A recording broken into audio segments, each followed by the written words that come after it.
Those unassuming little holes on circuit boards aren't drilled haphazardly, they're called vias, serving as the circuit bridges that connect multiple layers.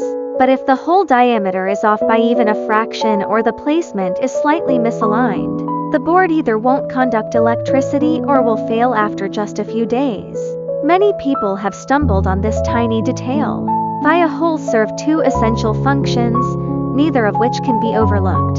First, they bridge connections like linking a top layer chip to a bottom layer power source, or transmitting signals from intermediate layers to the bottom layer.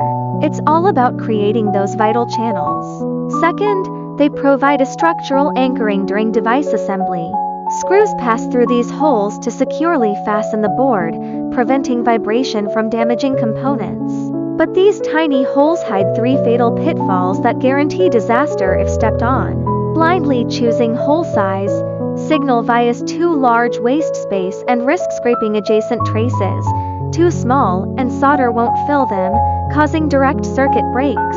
Remember, standard signal vias use 0.3-0, while screw fixing holes require 1 mm or larger.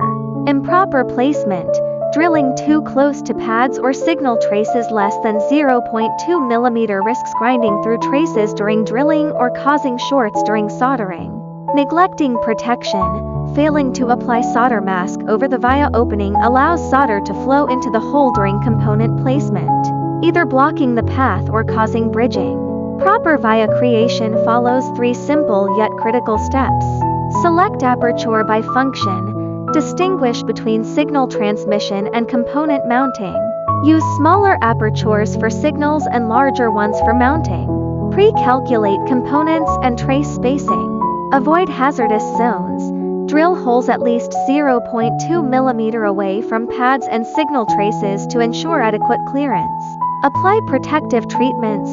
Copper-plated walls ensure signal transmission, while soldering mask prevents leakage. Reinforced large vias with a pod ring. Vias vary by board type. High-density boards like phones use blind vias connecting only surface and interm. Die-8 layers to save space. Power boards use buried vias hidden within the board to prevent interference. General boards like toys use through holes penetrating all layers for cost efficiency. Never skip these final three checks. Use a multimeter to verify via continuity.